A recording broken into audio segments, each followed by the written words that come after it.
Salam. Récemment, j'ai reçu des questions vidéo. Vidéo. Euh, alors, déjà, je remercie tous les gens qui ont posé la question. Non, tout se passe très bien. C'est juste que j'ai été un peu très occupé par des choses. Bon, voilà, ceux qui sont assez proches savent de quoi il s'agit. Mais la bonne nouvelle, c'est qu'il y aura certainement beaucoup d'aventures managériales. Et donc, on aura certainement bzaf ديال les histoires à se raconter d'un point de vue mindset et d'un point de vue piège, problème, impediment, ce qu'il faut faire, ce qu'il faut pas faire, bien sûr tout en restant dans les généralités parce que l'objectif c'est qu'on puisse tous avancer d'un point de vue managérial, d'un point de vue mindset. Euh, j'ai une question qui est très simple et c'est ça un peu l'objet de cette vidéo qui vient en mode express. Je connais ma deux مشاكل. Hésiter. Je pense que dans une salle d'une centaine de personnes, il y aura personne qui leur a dit hésiter, ne serait-ce que Hitzreif Darboulaïn. Bon, voilà, c'est juste pour dire qu'on a tous des problèmes. Maintenant, bien sûr, il faut faire la différence entre problème et problème. Donc ça, c'est la bonne nouvelle, si ça peut rassurer. Il y a les problèmes qui sont ce que j'appelle des problèmes bénéfiques et des problèmes qui sont, c'est pas, bon, on va pas chercher l'opposé, ولكن مهم, qui sont فيهم مشكل. Des problèmes, les font mouchkil, parce que si on est dans la perspective de s'améliorer et de réussir dans sa vie, je sais pas, mais il y a des gens qui vont aligner 3 jours la charge mentale ديالهم إلا حليتي لهم داك العقل اش غتلقى فيه شي واحد هضر فيهم شي واحد قال فيهم في شي كلمه ماشي هذيك ولا تلاقى جارو ما قاليش السلام ولا شي واحد حفر ليه شي حفره ماشي كبيره voilà, c'est-à-dire là on parle de problèmes bénéfiques qui s'inscrivent dans l'expansion de son activité, qu'elle soit une activité personnelle ou la professionnelle. Alors, je vais donner un exemple, je vais grossir exprès la ligne, parce que comme ça va être plus clair. Il y a Elon Musk, on en parle tout le temps. Le problème du jour d'Yellow, c'est la SEC qui lui demande des comptes. Donc on est d'accord que c'est un problème qui est quand même assez sérieux, mais c'est un problème qui est bénéfique, parce que le mec, il est sur le point de mettre la main sur Twitter, et donc d'avoir la main sur l'un des médias les plus puissants du monde. Encore faut-il voilà, c'est une série à part, encore mieux que celle de John Depp, ou les autres séries. Mais bon, c'est un problème qui est bénéfique. Je pense que vous m'avez compris, vous êtes très intelligent, plus intelligent que moi, et vous avez compris l'exemple que j'essaie de dire. Donc, on a tous droit à le panier des problèmes qu'on aura toujours, ce qui va créer une charge mentale qu'on aura tout le temps. C'est juste, est-ce que ça va être des problèmes bénéfiques ou là des problèmes zaidin qu'on n'est pas censé avoir? C'est notre histoire. Si vous pensez que vous avez des problèmes que vous n'êtes pas censé avoir parce que c'est des problèmes franchement trop petits, là très petits, là vous avez une autre urgence, il faut aller se remettre en question, faire un peu le ménage, sa vie, ses problèmes, ses activités, etc., etc. Là on va rester sur les problèmes bénéfiques. Ce qui se passe, c'est que si vous en avez, c'est très bien, c'est que vous êtes sur la bonne voie. Mais si vous en avez et que ça dure très longtemps, même si en fait c'est comme une chaîne de bataille. Vous avez plusieurs batailles que vous allez mener l'une après l'autre. Chaque fois, vous allez remporter votre bataille, ce qui est très bien, content pour vous. Mais c'est comme si vous n'aviez pas le temps de vous reposer entre chaque bataille. Donc à un moment donné, vous continuez à remporter vos batailles, mais vous commencez à remarquer que c'est comme un entonnoir. Dit que la réussite, chaque bataille, radio et vous devenez moins focus, vous vous énervez plus rapidement. Chaque fois que vous avez un impediment, un problème, au lieu de prendre le temps, le recul pour bien réfléchir, peut-être vous allez agir d'une certaine manière. Vous voyez que votre performance n'est plus la même. En gros, vous sentez que vous êtes en train de... Vous êtes usé, c'est ça. Vous êtes de plus en plus usé. Et là, il faut avoir les bons réflexes parce que c'est quelque chose, encore une fois, qui est bénéfique, qui fait tout à fait partie de la vie. C'est très bien, c'est pas ça le problème. Le problème, c'est comment en sortir et s'en sortir. Et c'est là où on arrive, le titre de la vidéo, c'est le grand reset. Le grand reset, le calendrier n'a rien à voir avec la théorie de complot. La théorie de complot, ou les théories de complot, c'est tout un monde. Vous savez très bien que bon, mon avis personnel, c'est que c'est pas qu'on s'en fout. On est dans un monde, on n'est pas dans un monde de bisounours, ça c'est sûr et certain. Mais il faut surtout pas que ce soit une fixation, parce que là, vous allez passer à côté de votre vie. Parce que tout ce qui se passe dans nos vies ne sont pas les conséquences d'un complot. Ça ne veut pas dire qu'il n'y a pas de complot, ça veut dire juste que focus sur ta vie ou mettre des si tu veux vraiment réussir. Donc, le grand reset, et ça c'est Astérix, allez voir cette théorie-là, elle a le mérite d'exister, même en tant qu'investisseur, même si encore une fois, je ne pense pas que c'est tout à fait vrai, mais peut-être ça peut vous aider à mieux mettre à jour vos stratégies. Le reset dont je parle, c'est que vous vous sentez usé à cause de tout ce que vous avez vécu récemment, sans répit, sans répit, sans répit, à un moment donné, avant que vous tombiez dans l'abîme,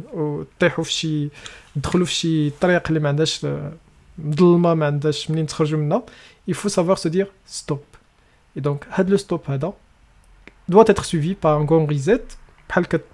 Tu descends كتهبط المكانه وكتطلع هبط المكانه كتبقى في le noir. Ouais, tu souffles, tu respires, tu essaies d'oublier donc les tracas ديالك كاملين donc المشاكل ديالك bien sûr tu essaies d'oublier les résidus ديال les problèmes qui ont été résolus, c'est très important parce que ça c'est que l'accumulation. Et ce qu'on essaie de faire c'est d'anticiper un certain burn-out, parce que en fin de compte c'est ce qui vous attend si vous n'arrivez pas à faire cette réinitialisation. Le calme, le noir, l'obscurité.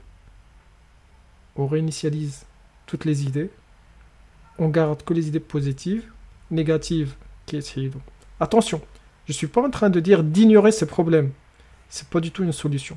C'est juste qu'au lieu que ça ou les problèmes ce qui sert absolument à rien, au lieu que tu تفكر في المشاكل ديالك في الليل في النهار الى اخره الى اخره, ce qui n'aidera en rien, au contraire c'est contre-productif parce que c'est énergivore, ça apporte que l'énergie négative ou ça n'aide en rien.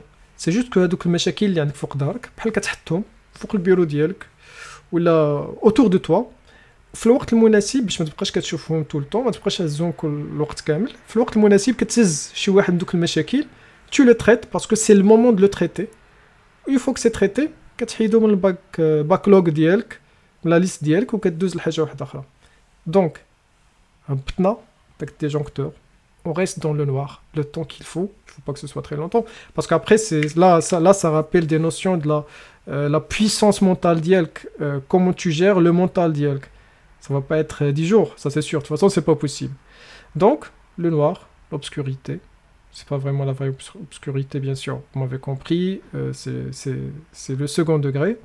Tu oublies, tu mets de l'ordre, au منبعد كتطلع disjoncteur ديالك. Voilà. Tu te sens beaucoup plus léger parce que tu as mis l'ordre dans tes pensées. Ça n'a rien à voir avec le développement personnel. Ça c'est du charabia, voire c'est de l'arnaque. En plus ça rapporte de l'argent apparemment, donc c'est du business. La vidéo ديال les revenus passifs ou semi-passifs. Parce qu'effectivement, il y a des gens qui s'en sortent très bien avec ça, mais bon, c'est pas la culture de la maison, ça c'est sûr et certain. Ce que je suis en train de dire, c'est pas du tout du blabla, c'est pas de l'arnaque, parce que je rappelle, au risque de me répéter, on est sur des problèmes qui méritent d'exister. Alors, des exemples, je sais pas, vous êtes dans l'immobilier, il y a un locataire qui est parti, c'est normal, ça fait partie de la vie. Locataire, c'est normal, ça fait partie de la vie. Vacances locatives, ou bien on est en train de faire des travaux. La bourse, il suffit de voir ce qui est en train de se passer. Vous avez perdu des clients, ou les clients que vous spottez ne sont pas les bons. C'est des choses qui arrivent, c'est tout à fait normal et il faut l'accepter. Ça, c'est la solution, c'est la meilleure solution. Tu passes à autre chose, c'est aussi la moins chère. Mais on va pas se mentir, ça peut être une solution, ça va être toujours une solution qui est solution vraiment conjoncturelle. La vraie solution, ça va être le jour où on a résolu tous nos problèmes, encore faut-il que ce jour existe, si on veut être pragmatique, mais ça reste, j'ai dit, une solution conjoncturelle, parce qu'à un moment donné, disjoncteur, reset, à un moment donné, forcément, il faut faire un arrêt, tout simplement. Créer la rupture. On arrête. En supposant que tu as ce luxe, que tu as les moyens. Tu pars à l'étranger, mais vraiment loin, très très loin, aussi loin que possible, dans une destination paradisiaque. Ce qui est bien là-dedans, c'est qu'il y aura toujours une destination paradisiaque quelque part. Encore faut-il avoir le luxe de pouvoir se permettre des congés ou bien des vacances à n'importe quel moment. Généralement, il faut bosser pour soi, même si c'est pas forcément aussi simple et systématique que ça. Mais bon, voilà. Et avoir les moyens, bien sûr, parce qu'il y a toujours une destination, encore une fois. Si c'est pas l'Asie de l'Est, ça va être les Caraïbes. Si c'est pas les Caraïbes, ça va être l'Islande ou je m'ai dit. Bon, après, c'est pas le même paradisiaque, ça c'est sûr et certain. L'Islande, c'est difficile d'aller bronzer. Ou alors, c'est l'hémisphère sud. Donc ça, c'est pas un problème. Tu pars, généralement 3 semaines minimum, voire même un peu plus, voire idéalement Mchia Blaja, c'est-à-dire un billet d'aller sans billet de retour, ou là modifiable parce que certaines destinations ne le permettent pas. Mais bon, voilà. Jusqu'au moment où tu sens, tu commences, tu réactives ton numéro professionnel. Donc, tu me les mails d'IELK, ce qui veut dire que tu commences un peu à retrouver ta passion. Parce que je pars du principe que tu fais ce que tu es en train de faire par passion. Si ce n'est pas le cas, c'est une autre histoire. Et ça rentre pas dans cette vidéo parce que le scope, sinon, il sera vraiment pas maîtrisable. Déjà, il n'est pas maîtrisable tel qu'il est, alors sinon, on va pas s'en sortir. Donc, le moment où tu commences un peu à retrouver la passion de refaire ce que tu es en train de faire. Et là, tu reviens. Ou là, tu te donnes encore quelques jours de plus. Idéalement, à un moment donné, ça fait t'en as marre. Tu trouves que tu commences à t'ennuyer. Ça, c'est très bien. Tu te donnes des jours d'ennui. Modifier le billet. Ou là, prendre un billet. C'est là où je suis d'accord. Le flux, ça ne sert à rien. Si ce n'est que de se faire plaisir et de mieux réussir dans sa vie. Et là, tu es prêt pour reprendre les activités d'IELK. Ou les affaires d'IELK. Donc voilà.